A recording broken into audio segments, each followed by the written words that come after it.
everyone. Can you all actually see me over the lectern? They talk a lot about what to do in public speaking when you're nervous, but they never know what to do when you can't be seen over the lectern. So for those of you I haven't met, I'm Lauren, a paramedic with Metro Operations here in WA, and I'm very honoured to be speaking here today, not just because it's the CAA Congress, but today is actually the anniversary of Victory in the Pacific. Today I would like to elaborate on a paper which was published last year by a similar title in the Journal of Military and Veterans Health, which considered the role of paramedics in the Australian Defence Force and the potential benefits of greater inclusion into the defence health system. It did have a mixed reception, but one thing I was asked early on is, what's with the question mark? And the truth is, being neither Chief of the Defence Force nor the Minister for Defence, concrete answers are way above my pay grade. But what we all have the power to do is share ideas and inspiration for change. This is in no way a criticism of the amazing work done by ADF health professionals, and nor is this actually including the Special Forces in this discussion due to the highly specialised teams they have in order to perform their role. This is a generalised look at paramedicine and its potential within the ADF health capacity. So in order to know where we're going, we first need to know where we are at. Defence health is actually broken down into three separate areas. There's combat health support, which is what you probably all thought of when you heard military, and that's those deployed forces overseas, as well as on training and exercises in and around Australia. There's garrison health, which provides day-to-day healthcare for our forces, and that also includes fitness assessments and sick parade. And then there's the support of the Defence Community Organisation, who provide services to defence families.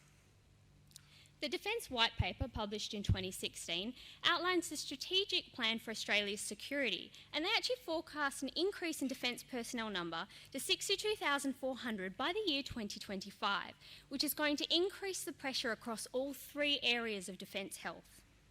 Furthermore, ADF health is actually getting increased pressure due to the challenges of modern warfare. And one of those is increased case complexity. And this is for traumatic and non-traumatic injury. And we're looking at things as well like workplace injuries, as well as digestive and nervous disorders, and of course PTSD. And now that we know more, we do more. Additionally, militaries are required to provide additional assistance to civilian populations under the Geneva Convention. So this means an increase in chronic disease management, obstetrics and paediatrics, both medical and trauma. And with prolonged and ongoing conflict comes increased pressure to meet the civilian demands. And this creates a situation where military health systems are actually at risk of being overextended. And this impacts on their primary goal of providing healthcare to their own forces. And the way of the future looks to lie with reserves. So the ADF is among many services who rely on reservists to bolster their health capacity in order to meet this demand. And this is actually specifically referred to in the white paper, looking at the need for defence health specialists in order to meet this capacity. But exactly what health specialists and how many was not specifically referred to. There have also been changes in the role of paramedics due to identify a gap in health capacity. A review of aeromedical evacuations from East Timor from 2000 to 2002 found that patients managed by ADF teams did not receive the same standard of care than those actually treated by their civilian counterparts, particularly intubated, head-injured or spinal patients. And the identified cause was a lack of operating in the pre-hospital environment. So what this led to was a change of training systems for the ADF. But finding ongoing pre-hospital clinical experience for a full-time ADF member is very hard to find. Moving forward to the Middle East, and a number of changes have occurred for paramedics from other militaries as well. A review of US evacuations found that most medics were underqualified and underexperienced to manage the non-traumatic injuries they were encountering. A key issue, again, was a lack of patient contact in the diversifying medical environment, as well as the need for interventions well beyond their scope of practice. So what this led to is medics being able to upgrade to paramedic qualifications. Furthermore, we had the development of the Medical Emergency Response Team, or MERT. And this was developed in 2006 and comprised of a doctor, an emergency or critical or intensive care nurse, and up to 2 paramedics in what were labelled clinical support positions. Now, for both of these militaries, paramedics were actually designated as senior non-commissioned officers, but what this did was actually limit their clinical input in the pre-hospital environment, and this situation has been largely unchanged. In 2012, the role of combat paramedic was introduced into the Australian Army Reserve, and this allowed paramedics employed by the State Ambulance Service for at least 2 years to work under their contracted scope of practice. The combat paramedic's role is another ranks role or non-commissioned, and this means that unlike any other health professional in the ADF, a paramedic cannot utilise their degree to serve as an officer unless they choose a general service option or something unrelated to paramedicine. Paramedics in the ADF are currently expected to use their knowledge, skills and experience to perform roles related to pre-hospital care, which include, and are not limited to, emergency care, primary care, resuscitation, the coordination of evacuations, as well as the planning and delivery of training. And all of this is done at a rank and pay below every other similarly qualified health professional in the ADF. And I wonder if by accepting this, do we devalue our own profession? To be recruited as a nurse in the ADF, you need your degree and registration, and while experience in emergency or intensive or critical care is desirable, it is not mandatory. You can actually be employed by the ADF, then go and do a year's worth of training in a relevant area before a deployment. You will get your leadership training and you get paid your rank. As a paramedic, you can have a degree and years' worth of experience in pre-hospital and primary healthcare roles. But due to this lack of recognition for your qualifications, you will not receive the same standard of leadership training and you will not receive the same level of pay. Now, this is not to say anything bad against nurses. I think nurses are awesome. But what it does is highlight the inequalities between us. The old argument was that not all paramedics are degree qualified, but with registration, that's all changing. So where are we heading to next? We have 2 different options for where we can go to, and 2 I'd like to present to you today. One's from civilian and one's from military. And the first is the role of extended care practitioners, and this is from the NHS, taking nurses and paramedics and combining them to provide emergency and primary healthcare support.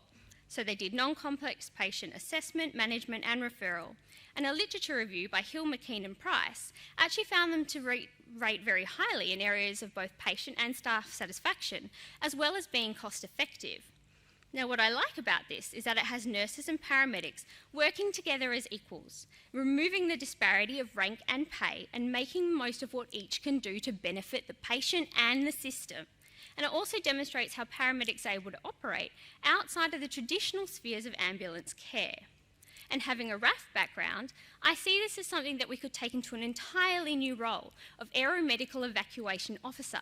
We can take nurses and paramedics and train them into a specialist role to provide assistance to doctors on more complex AMEs, and we can actually work together on less complex AMEs, which actually leaves vital health assets at the hospital where they're needed. The second example comes from the US military in the role of physician assistant, which is a commissioned officer role, both permanent and reserve. So they provide primary healthcare, examination, diagnosis, investigation and treatment with limited prescribing rights. They work under the authority of a physician without direct supervision. Physician assistants were actually advocated for the ADF in 2009 by Ford and Passion, as what at the time was thought to be a good option for career progression for medics and ambulance officers. However, we too work autonomously under clinical guidelines without direct supervision, providing patient examination and care. Given the similarities in our function, it is possible that the role of physician assistant could provide a framework on how to incorporate paramedics into primary health care roles and other roles in pre-hospital care across the tri-service environment. But, as everything, when there change, you have barriers.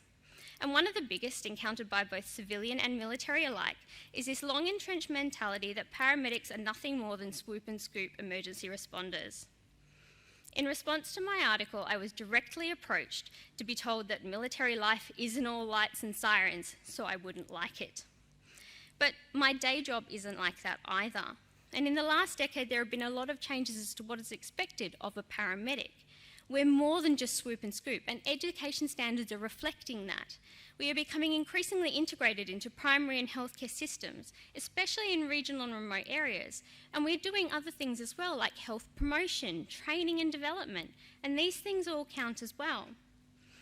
And what the ADF will also have to deal with is some of the blurred boundaries of patient care. In other words, who is going to be responsible for what? A paramedic, an intensive care nurse and a proctologist could all show up at the scene of a major trauma. And while it sounds like the beginning of a really bad joke, what it actually does is raise an important question of who has ultimate care for that patient in the pre-hospital environment. Now, the ADF relies on rank to determine who has the leadership position and who has that responsibility. So what they may need to do is look at what skills, knowledge and experience are required and base the decisions from that. And as we have experienced firsthand in the civilian arena, change can lead to territorialism. No one wants to feel like they're being put into a lesser or non-clinical role. And what that leads to is closed-mindedness and shutting down any potential changes. Another issue will come from the standardisation of the paramedic profession. Across all the states, the skills and experience under the title of paramedic are different. Furthermore, you can have many degrees, but expertise requires clinical experience. So what this means is the ADF may need to actually carefully consider what skills they're looking for and what roles this will suit. Additionally, it may not be beneficial to hire new graduates without that clinical experience, so they might want to keep in place their role that you have to be employed by the State Ambulance Service for a certain amount of time. But adapt and overcome. In conversations with a combat paramedic, who is also an on-road paramedic and has worked in the UK military health system, he actually pointed out something I hadn't considered, is that by simply promoting everyone to an officer, we're going to mess with the platoon structure. And as he said, what's something that a soldier fears more than an officer with a map? And that's 2 officers with a map. They're not a big fan. But what he suggested is some sort of accelerated promotion system or a specialist pay grade to recognise the disparity between paramedicine and other health professionals. And I liked his thinking. Because if we start looking at how we can overcome these barriers, we start looking at the potential benefits we can gain. And they're not just individual, they flow on to the State Ambulance Service and to the Defence Force. Of course, there is options for professional development, having access to some of the ADF's amazing training courses and facilities, but it's not just clinical. We get communication training, leadership training and management training, and then we take that back to our state ambulance services and we share that with our colleagues and we're able to improve the systems that we work in. And it works the other way as well. And we can then come in and share our knowledge and help develop the ADF systems. And this isn't just in terms of emergency. Think about injury prevention and PTSD. The research being done by the ADF is quite extensive and we could combine forces on that. There's also the option for greater interagency cooperation. And given this day and age, there's lots of things going on in the world, lots of mass casualties and active shooter events. We could be involved in some of these higher level trainings, especially in urban areas, and upskill our paramedics to be prepared for what they may encounter. We can also have an advanced role in humanitarian and disaster relief and bring with us our pre-hospital experience and our knowledge and provide assistance in triage, care, extrication and evacuation preparations. And being from WA, I also see the benefits in having an added aeromedical evacuation capacity. We have a lot of people working on mines in regional and remote areas. If something terrible was to happen out there, we're going to put a massive amount of pressure on our already existing services like Royal Flying Doctor and Care Flight. But we might be able to supplement that with well-trained paramedics who have those ADF skills behind them. And I could go on about this all day, but I'm well aware that my time is almost up. The little timer just went red. So moving forward, there is so much more for us to consider, but nothing is going to change if we don't keep talking about it. The need to review where paramedics fit in and how best to utilise their expertise will require a lot more talking. And one thing I will strongly advocate is the need to recognise paramedics as health professionals and the consideration of officer options or specialist pay grades. We stand equal with so many health professionals in the civilian world, and each of us contribute to the health system in our own way, but not currently in the ADF, although I see the potential there for it. There is so much more that we can give to our community and to our country and to our region. Yes, there will be barriers to overcome, and yes, there may be some discomfort, but there are also a lot of potential benefits that are far, far-reaching. Paramedics have the potential to make great leaders in the field of pre-hospital care, both civilian and military, if given the opportunity. So I encourage you all to go forward and have these conversations and promote our wonderful profession, which I am so proud to be a part of, and thank you.